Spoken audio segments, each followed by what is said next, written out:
Welcome everybody to the September 14th City of Coffee City Council meeting. Doug, would you call roll? Councilman Castleberry, absent. Councilman Weaver. Here. Mayor Pro Tem Rutledge. Here. Councilman Standiford, absent. Councilman McDaniels. Yeah. You have a quorum. We have a quorum. Thank you, guys. My opening remarks is I've been advised that there's football games on and the Stars play tonight. And so we're going to try to make this as quick as possible tonight. Although we have a couple items on the agenda that are going to take some time. Can y'all hear us now, Stan? Okay. I was advised today, she told me y'all could not hear back there, so Doug was nice enough to get us the microphones. Item 4 on the agenda is consider an act upon consent items 5, 6, 7, 8, and 9.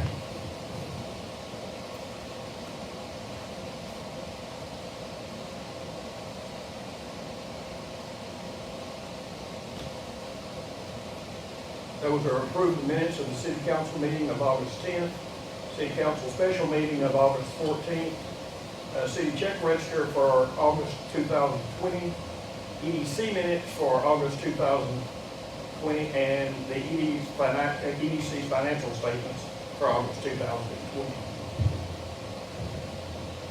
Do I have a motion? Unless somebody has some questions, I will make a motion to consider an action on consent items 5, 6, 7, 8, and 9. Speak up, Pepper. All for? 3-0.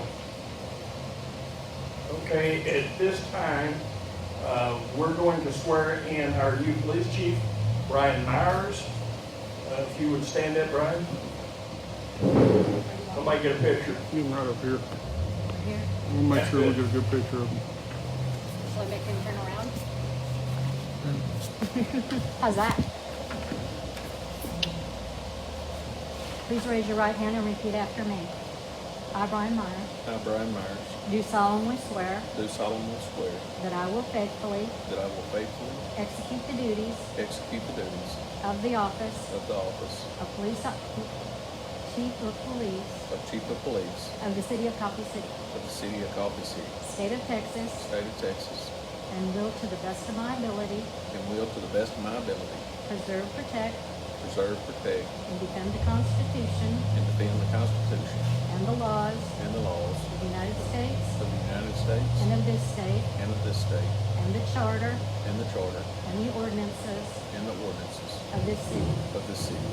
I furthermore I furthermore solemnly swear solemnly swear that I have not directly that I have not directly or indirectly or indirectly paid, offered, paid, offered, or promised to pay, or promised to pay, contributed, contributed, nor promised to contribute or promised to contribute any money any money or valuable thing, or valuable thing, or promised any public office or promised any public office or employment or employment as a reward as reward to secure my appointment. to secure my appointment. So help me God. So help me God. Congratulations. Thank you, ma'am. All right. Yes, sir. Do we have Brian Tate here? Good enough. Okay, well, we'll move on from Yes. agenda item 11. We do have a new full-time police officer that's been hired. That's going to come on next week. Yes. Okay. So that's a good thing. Did anybody sign up for open forum?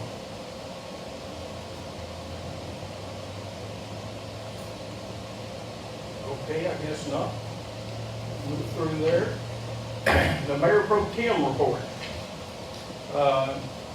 The October meeting of the council will be on Tuesday the 15th instead of Monday because of Columbus Day. So, other note is the National Night Out program. We're not going to have it this year because of the pandemic and the possibilities of what could happen from it. We do need to have discussion quickly about if we want Republic Waste to bring in the containers again. Like we do it twice a year typically. In April, we had to cancel. Republic has said they will bring them. There won't be any deals like we've had in the past where they would come cook hamburgers and hot dogs and, do that. It will just strictly be containers with, we'll have to have somebody to watch them. Okay? We've had issues in the past with non-Coffee City residents bringing big trash deals put in it. And we will not allow any of the metal guys in here during the time of doing it. They always bring a trailer and as you're throwing stuff in, they won't get it. So we would have to limit the amount of people that can be close to the containers. I'd like to ask the audience, could you give me a show of hands of those that would like it if they did bring them? Pretty much everybody. Okay, Doug, we'll talk about that. I think that's something we'll do. We'll just have to figure out when. We don't have a date yet. Republic said that we can do what pretty much whatever. Tentatively, it's the second Saturday of October, but I'll get a firm date and get it out to everybody. And we'll put it on the sign out front. Up at the business center, so everybody will be able to see that. That's one of the problems, though. We put it up there, and guess who else sees it? So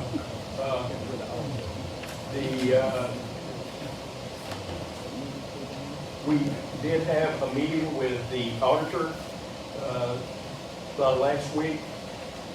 We have set a potential date, and it's going to be tight. It's going to be tough, but I was hoping to get it done before the new council came in, so that would not be on their plate.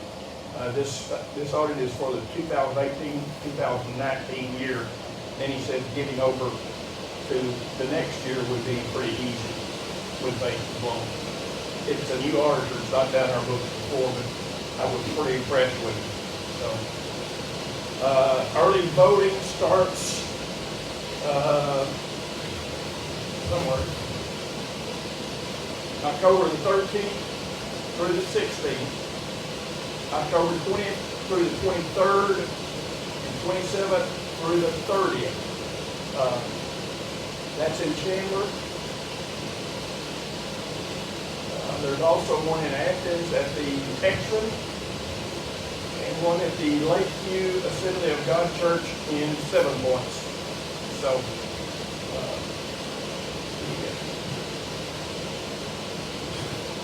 everybody's got that. All right. That's it for my part of it right now. Could we get the EDC report, Sandy? EDC report? You don't have it? Well, we've got two really. Sandy, you have the Yeah, they already did that.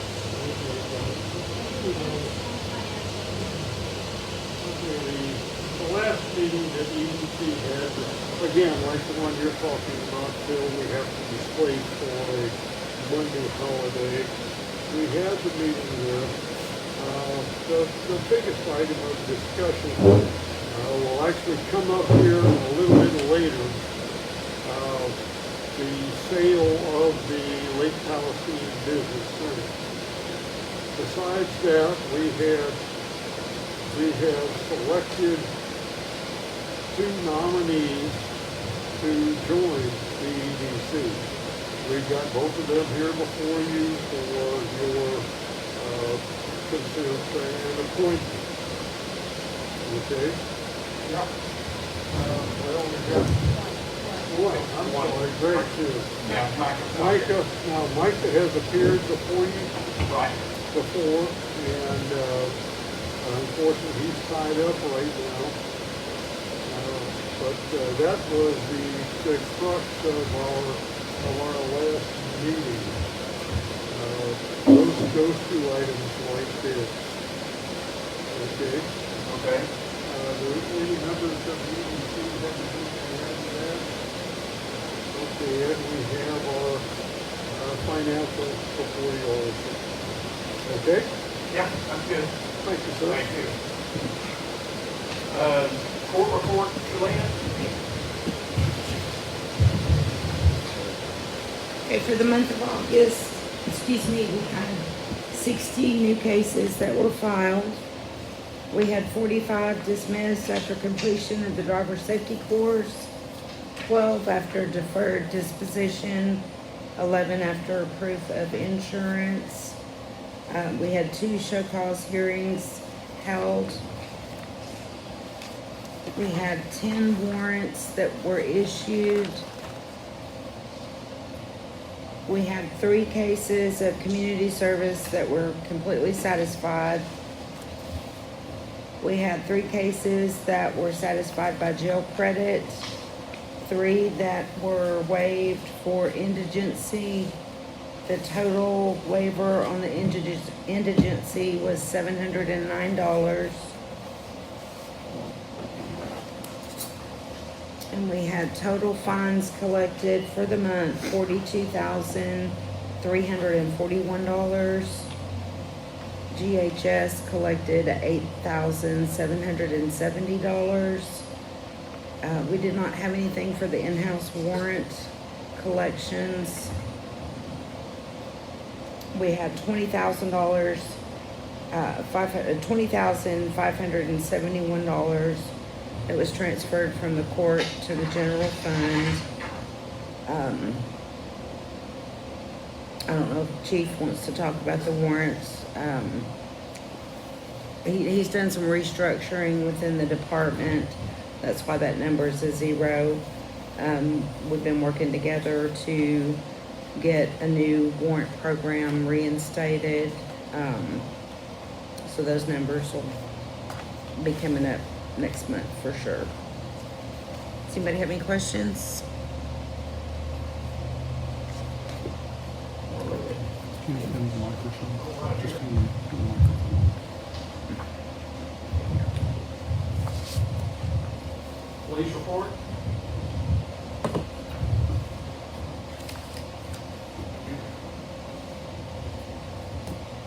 Understanding I took over, or assumed office the middle of the month, I believe it's 17th or 14th or something or another. And on this particular report, what I completed or the department's completed since I've taken office was a total of 20 calls for service. There's 1 accident, 1 alarm, 3 animal calls, 1 criminal trespass, 2 disturbances, 2 offense reports were made, illegal dumping, 1 follow-up investigation, 1 motorist assist, 2 supplemental reports, 3 road hazards, 1 suspicious person, 1 suspicious vehicle. And then also in this report was grant searches. Not exactly sure whether or not the 2 programs that I've researched and got on board really falls under a grant scenario, but one being the CARES Act, which we can talk about in detail here with some of this other stuff. And then one of them is a LEOS funding. That's funding that's available through the state of Texas for vehicles that's registered. There's a very small percentage of all vehicles that are registered that goes into an account directed by the state treasurer's office and then funded by the state comptroller's office that is for law enforcement training. I discovered that City of Coffee City has not participated in that program since 2008, but it's a yearly program that is available to all law enforcement agencies across the state of Texas. It's based on the number of employees you have, and then there's a small figure of calls for service and things like that. An agency this size, I speculate, will receive probably somewhere between $1,200 and $1,500 for the year, and it's dedicated solely for law enforcement training. Again, that hasn't been in place in this city. The last time the city claimed or applied for that money was in 2008. As of late last week, Paperwork was finalized and submitted back to the state comptroller's office for the calendar year of 2021. So we should be receiving that. There was also in those calls for service was agency assist of 4 total. And 2 of those were for suspicious persons. Mayor Pro Tem Rutledge mentioned about the full-time officer who was hired last week. Ryan Cates is his name. He will be starting, officially he's already on the city books. His first full day of employment will be Wednesday of this week. Ryan comes to us from a patrol sergeant's position out of Anderson County. About 11 years of service, has a pretty stellar record. He sought me out as I was one of his instructors in the police academy about 10 years ago or so. But he come on board and he will be working with us full time. It's been busy, to say the very least. Whenever I came on here, essentially we had one part-time position that was filled, and that officer is still on board with us. Unfortunately, she's gone through some medical stuff and has been out the last couple of days, but expected back pretty soon. There was also, I think, 15 or 18 reserve officers that was on the roster, of which, even though those officers don't get paid for their services, those officers are still covered by insurance with the city, not a medical insurance for them to go out to a doctor on, but a liability type insurance that affects our rates and affects what we pay into the risk pool. And every one of those individuals, with the exception of 3 right now, have been relieved of their duties. They're no longer to be associated with the city as far as law enforcement personnel goes. There's a whole list of reasons why. Primarily because of the fact that the large majority of those individuals was from the Houston or greater Houston area. And in my opinion, very few of them was even deserving to wear a badge and gun, if you will. But just from a liability perspective alone, of having individuals who was doing nothing more than working off-duty security jobs, wearing a badge from the city of Coffee City and under what should be the direction of the chief of police, I didn't feel comfortable with, I didn't approve of, and I didn't like. Therefore, hopefully we lessen the liabilities for the city as a result of that. Glad to report to you, I got a resume today from an individual who has been in law enforcement again for a long time, is wanting to, asking me to hold his commission as a peace officer under reserve status. Again, pretty stellar career. And lives pretty close, so I'll be reviewing that application more in detail and hopefully bring him on board as well in the future. Thank you. Yes, sir. Pass it. Item 18, consider an act upon approving the EDC's appointment of Michael Wolf. Fire report. Fire report. Fire department. Bill? Bill's just dying to talk. Slipping on that. He's sneaking up on you.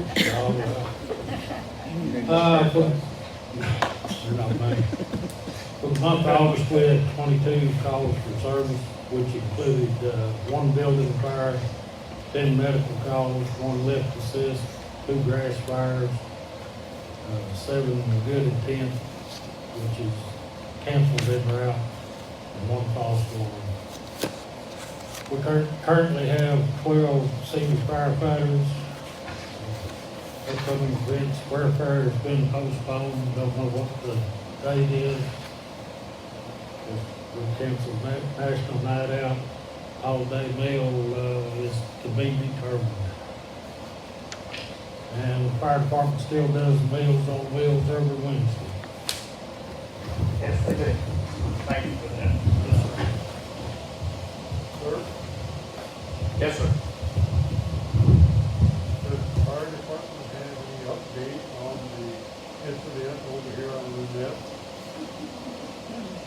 I haven't been trained. Oh, you talking about the fire over there over the weekend? Yes, sir. Sorry to hear about that. Terrible. Okay.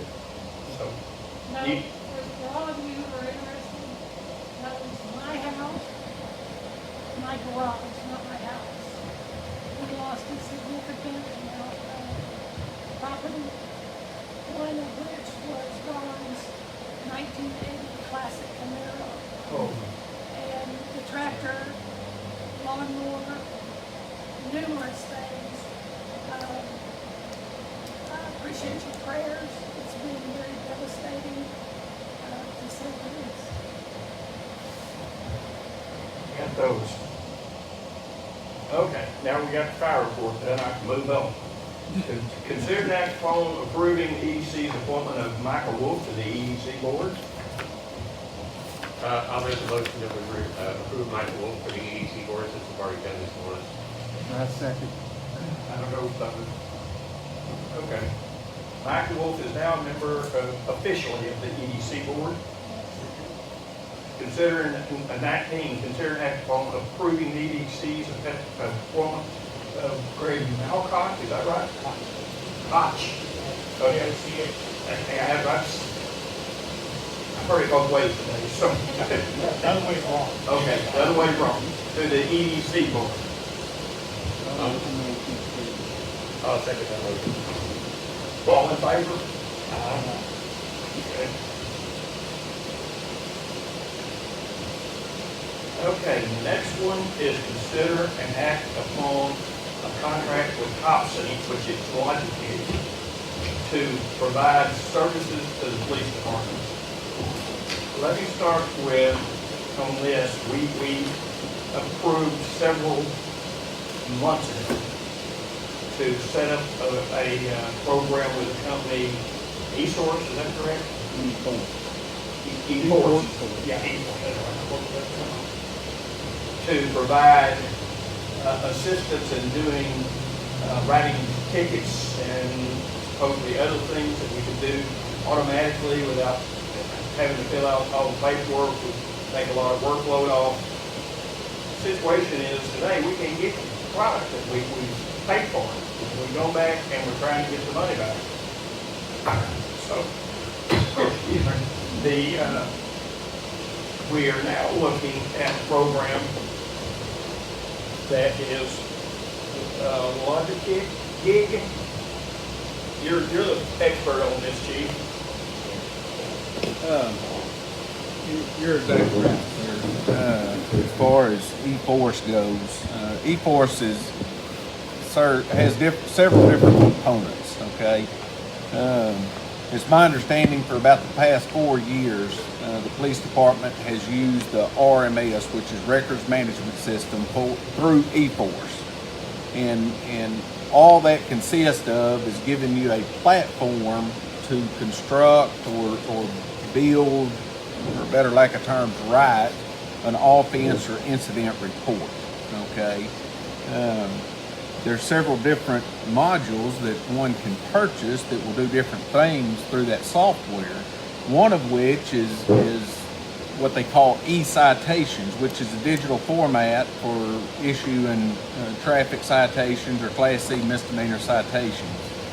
Obviously, you know, without going into much detail, I'm sure we understand the difference between handwriting a citation versus producing one digitally, and time saving and security and safety for the officer, for the violator, or what have you.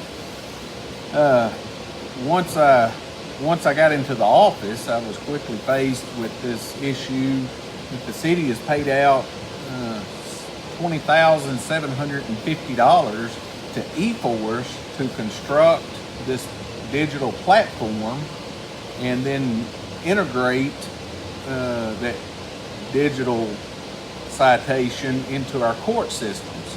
And together with the software that the courts have. And when I first started looking at it, from what I can tell, the original talks come about in October of 2019, and then on a quote alone, with previous administration with the police department, the city doled out this money in June of 2020. And nothing has been done. There's been nothing happen for the city of Coffee City other than us write a check, okay?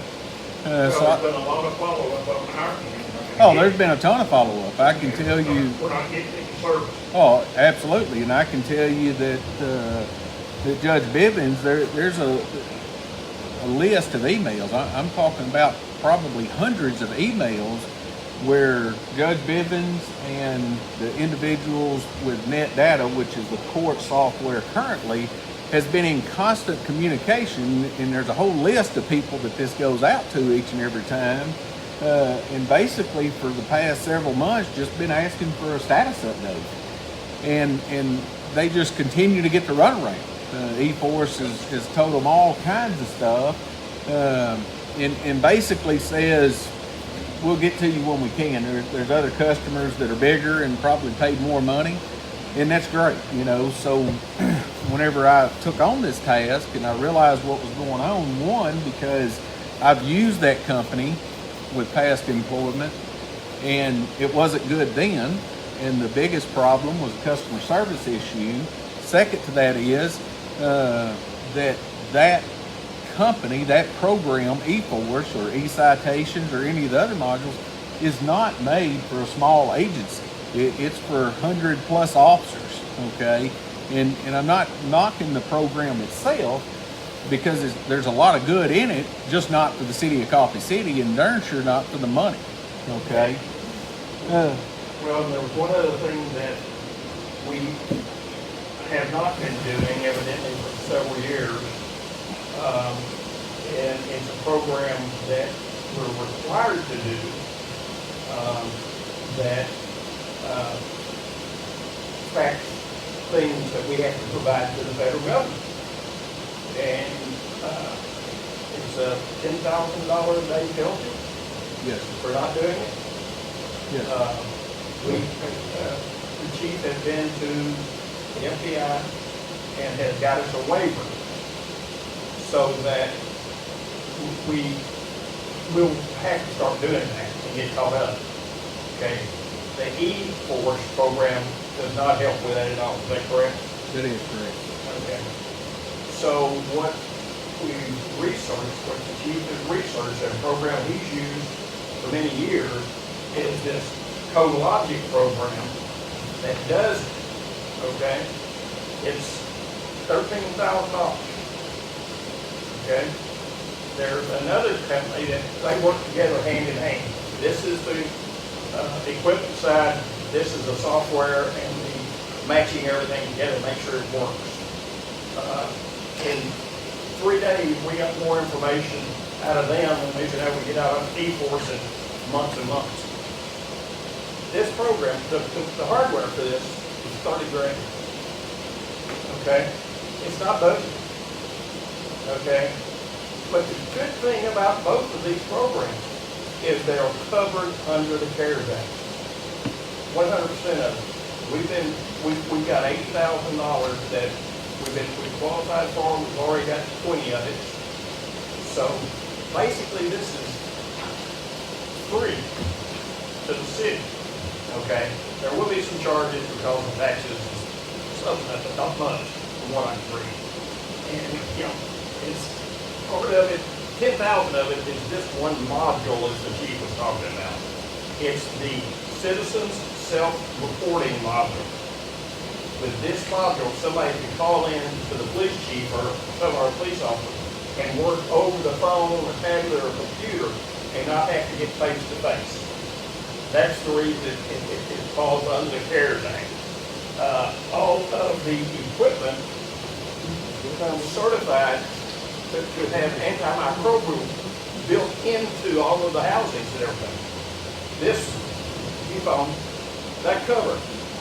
The big thing for another $5 is it's got antimicrobial built into the rubber that they do. As they make it, it's not something that's put on, coated on later. It's actually part of the product as it's made.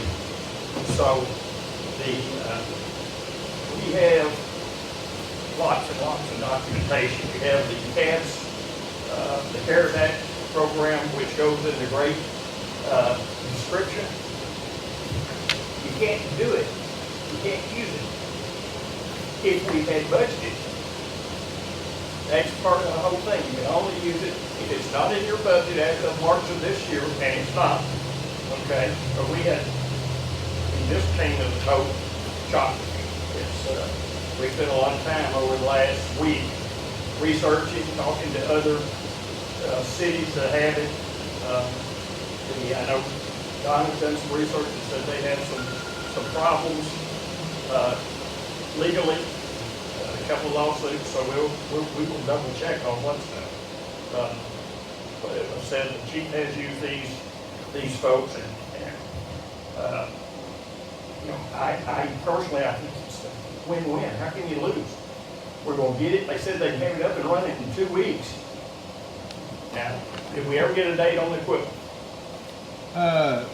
I believe, yes, we did. The answer to that, the short answer to that question is yes, but I don't know, it was just a matter of weeks. I mean, I think it actually said 6 to 8 weeks by the time the equipment arrives and installed in our. We gotta have it done by December 31st.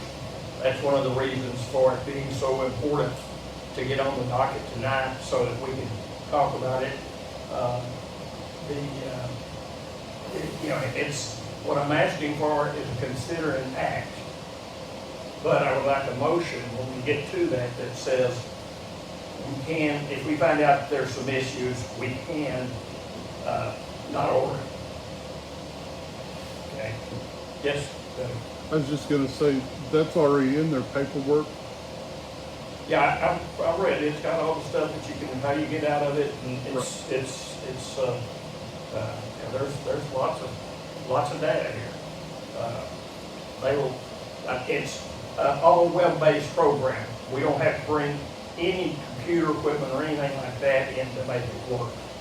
Everything we've got right now will work with it. What they said, we can be working using the software, doing the electronic ticket writing in a week.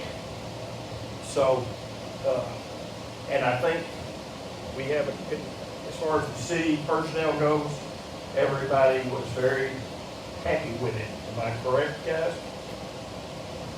Okay. We had a good long meeting the other day going through the pros and cons and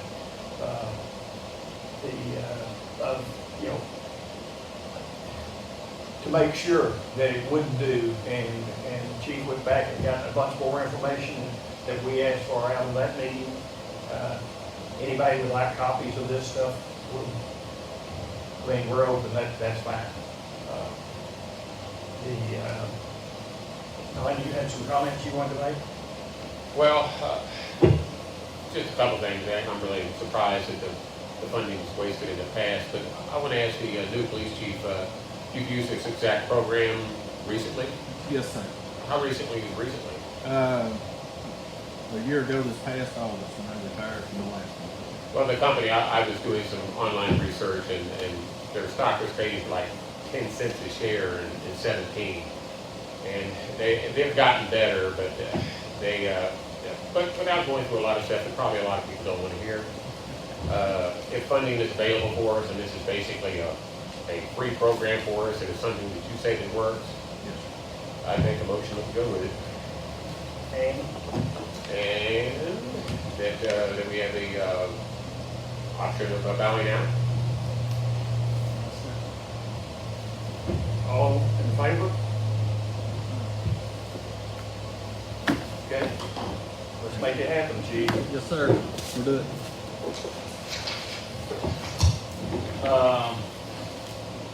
At this time, we're going to go into under item 21, we're going to go into a closed session to discuss the sale of the Lake Palestine Business Center. So if I could ask everybody, as bad as I hate to do this, and I don't think this is gonna take very long, so. And Doug, can Jim stay? Yeah, I was gonna say, Jim, can you stay? Who you want in here? You're the president of the EC, you're who we want.